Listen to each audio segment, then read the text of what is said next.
शालिनी, 3 तारीखों में हाईकोर्ट, माफ कीजिएगा, सुप्रीम कोर्ट आपको याद दिला रहा है आप ही के ड्यूटीज को।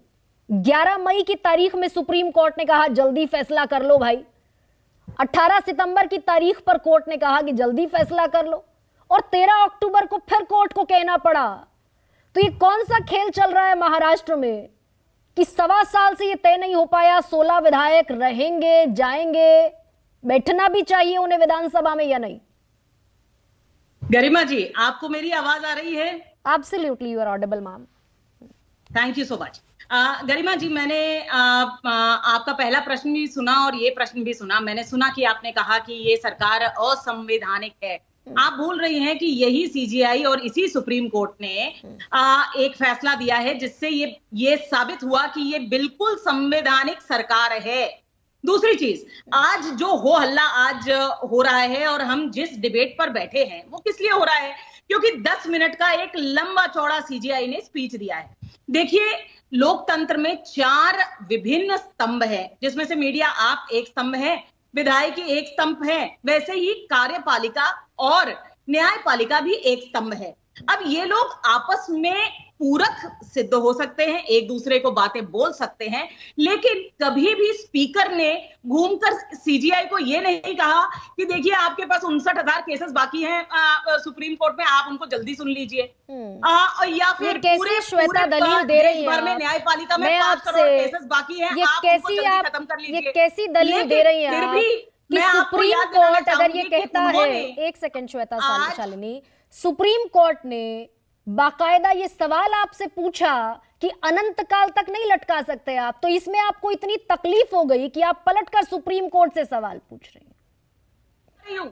मैं तो आपको याद दिला रही हूं, मैं केवल मात्र इतना कह रही हूं कि देखिए, पहले भी अगर आपने पूरी बात सुनी होगी 10 मिनट की, तो उन्होंने क्या कहा कि भाई अगले चुनाव से पहले आप बिल्कुल निर्णय दे दीजिए। तो बिल्कुल निर्णय दे देंगे, निर्णय पक्का दे देंगे।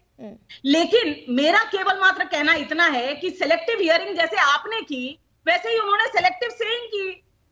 अच्छा, सुप्रीम कोर्ट सिलेक्टिव सेइंग कर रहा है, श्वेता शालिनी ये कह रही है। विधायक भी एक स्तंभ है, स्पीकर एक कॉन्स्टिट्यूशनल पोजीशन है, और संविधान में स्पीकर के अपने राइट्स हैं। स्पीकर ने कभी घूमकर सीजीआई को नहीं कहा कि भैया आप उनसे नहीं, लेकिन श्वेता शालिनी, आप ये कह रही हैं कि सुप्रीम कोर्ट सिलेक्टिव स्पीकिंग कर रहा है, सिलेक्टिव सेइंग कर रहा है, और नहीं, मैं ये कह रही हूं कि आप सिलेक्टिव हियरिंग कर रही हैं। आपने सुना क्या कि उन्होंने कहा कि अगले चुनाव से पहले आप निर्णय दे दीजिए। बिल्कुल दे देंगे। अगर अगले चुनाव से पहले स्पीकर ने निर्णय नहीं दिया तो चुनाव होने मुश्किल हो जाएंगे, तो बिल्कुल देंगे।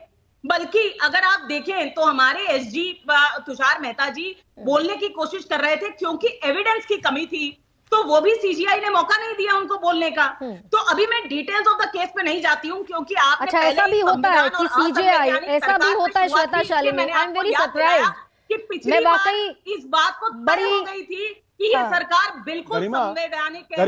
आ रही हूं मैं आ रही हूं। क्या सुप्रीम कोर्ट, ऐसा भी होता है कि सीजीआई के सामने सॉलिसिटर जनरल कोई बात कहना चाहे और सीजीआई उन्हें बोलने का मौका ना दे? और ये स्लैम आपको समझ में नहीं आ रहा है श्वेता शालिनी कि सुप्रीम कोर्ट ने तंज किया है, और ये बात 11 मई को बोली, 18 सितंबर को बोली, और तीसरी दफा बड़े तल्ख अंदाज में कही कि अनंत काल तक लटकाएंगे क्या? लेकिन ये भी बात तो कही कि अगले चुनाव से पहले आप निर्णय दीजिए। ये आपने सुना कि नहीं सुना? मैंने पूरी प्रोसीडिंग देखी, और इसीलिए आपको बता रही हूं कि आप भी एक स्तंभ हैं, आपको भी बहुत रिस्पॉन्सिबली इस बात पर डिबेट करना चाहिए।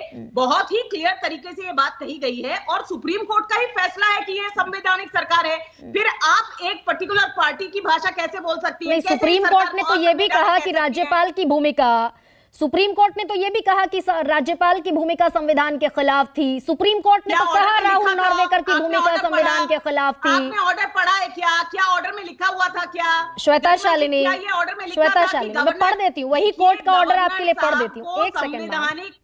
ठीक है, सुप्रीम कोर्ट ने राज्यपाल की भूमिका को भी संविधान के खिलाफ माना, राहुल नॉर्वेकर की भूमिका को भी संविधान के खिलाफ माना।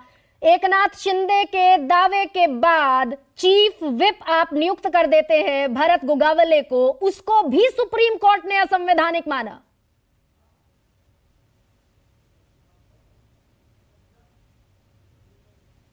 आप मुझसे पूछ रही हैं गरिमा जी, Absolutely. मैं आपको पहले कह चुकी हूं कि सुप्रीम कोर्ट का फैसला देखिए, अगर आप ऑर्डर देखेंगे तो जो टिप्पणियां उन्होंने की वो टिप्पणियां ऑर्डर में नहीं है। अब ये प्रश्न क्या हमें पूछना चाहिए कि यदि वो टिप्पणियां देते हैं तो वो ऑर्डर में क्यों नहीं लिखते? और ऑर्डर में जो चीज लिखी है वो ये साफ साफ तय किया गया है कि ये सरकार संवैधानिक है। तो फिर अब यदि हम और आप इस सरकार को असंवैधानिक कहते हैं या कुछ लोग असंवैधानिक कहते हैं तो क्या वो कंटेम्प्ट ऑफ कोर्ट नहीं है? मेरा प्रश्न आपसे ये है और यहाँ बैठे हर व्यक्ति से ये है, क्या वो कंटेम्प्ट ऑफ कोर्ट नहीं है? क्योंकि तो ऑर्डर में तो ये सब कुछ नहीं लिखा था। श्वेता शालिनी, अधीर रंजन चौधरी संसद में एक कागज हिला देते हैं, उनका सस्पेंशन हो जाता है, डेरेक ओब्रायन का सस्पेंशन हो जाता है, इसके अलावा राघव चड्ढा से लेकर संजय सिंह और बाकी तमाम लोगों का सस्पेंशन हो जाता है। रमेश बिधूड़ी को ये कहा जाता है कि संभल जाओ, अगली बार नहीं होना चाहिए, लेट लतीफी हो जाती। तो क्या ऐसे इस तरीके से हम कॉन्स्टिट्यूशनल ओहदों का इस्तेमाल करेंगे क्या, कि सुप्रीम कोर्ट की टिप्पणियां भी हमारे लिए फिर मतलब रखना बंद कर देंगी?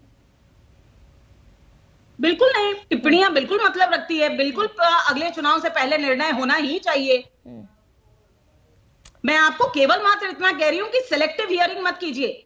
निर्णय जो दिया गया है वो निर्णय क्या है कि अगले चुनाव से पहले स्पीकर को डिसीजन देना चाहिए, निर्णय लेना चाहिए और निर्णय लेंगे। ये जो सेलेक्टिव हियरिंग, श्वेता शालिनी, ये जो सेलेक्टिव हियरिंग आप कह रही है ना, supreme court, DY Chandrachud, CJI, chief justice of India की सारी टिप्पणियां, अगर 10,000 पेज का ऑर्डर है तो 10,000 पेज में बामुश्किल 20 लाइनें होती हैं जिन्हें कोट किया जाता है। आशुतोष, मैं एक सवाल के लिए आपके पास आना चाहती हूं, क्या वाकई सेलेक्टिव हियरिंग हो रही है? क्या सुप्रीम कोर्ट से राहुल नॉर्वेकर अगर पलटकर सवाल नहीं पूछ रहे हैं कि 70,000 केसेस पेंडिंग क्यों हैं, ये पूछा जाना चाहिए क्या? गरिमा, मैं तो श्वेता जी की बातों को सुनकर मैं हतप्रभ हूं। बिल्कुल, वो जो कुछ भी बोल रही है कंटेम्प्ट ऑफ कोर्ट है। और आप जो बोल रहे हैं वो कंटेम्प्ट ऑफ कोर्ट नहीं है, क्योंकि मैंने आपको डिस्टर्ब नहीं किया, मैंने आपको डिस्टर्ब नहीं किया, मैंने आपको डिस्टर्ब नहीं किया। मैं आऊंगी, लौटूंगी आपके पास, निश्चित रहिए। सम डेकोरम। मुझे मालूम है कि आप भारतीय जनता पार्टी की प्रवक्ता हैं और भारतीय जनता पार्टी केंद्र में सरकार है जिसके नेता नरेंद्र मोदी, लेकिन इसका मतलब ये नहीं कि आप दूसरों को बोलने नहीं देंगे। प्लीज थोड़ी सी सिविलिटी को रखिए। कहिए आशुतोष। मैंने जो बात अभी आपसे थोड़ी देर पहले की थी कि धीरे धीरे सारे संवैधानिक मूल्यों परंपराओं को फेंका जा रहा, सबको हिंद महासागर में फेंक दिया गया। हम सुप्रीम कोर्ट का सम्मान करना बंद कर दिया है हम लोगों ने। सुप्रीम कोर्ट ने आज क्या कहा है? The writ of this court has to run when there is a decision contrary to the Constitution of India। और इसीलिए सुप्रीम कोर्ट परेशान है कि वो बार बार ऑर्डर दे रहे हैं और उसका कंप्लायंस महाराष्ट्र के स्पीकर महोदय नहीं कर रहे हैं। और अगर यह बात भारत की रूलिंग पार्टी के प्रवक्ता को नहीं समझ में आती है तो मैं सिर्फ इतना ही कह सकता हूं कि हे ईश्वर, रूलिंग पार्टियों को सद्बुद्धि दे, क्योंकि अगर लोकतंत्र नहीं रहेगा तो देश भी नहीं बचेगा। ये कंटेम्प्ट जो बात ये कह रही है, clear cut contempt of court का मामला है। बिल्कुल सेलेक्टिव हियरिंग, सेलेक्टिंग सेइंग। आप सुप्रीम कोर्ट के चीफ जस्टिस ऑफ इंडिया के नियत पे सवाल खड़ी कर रही।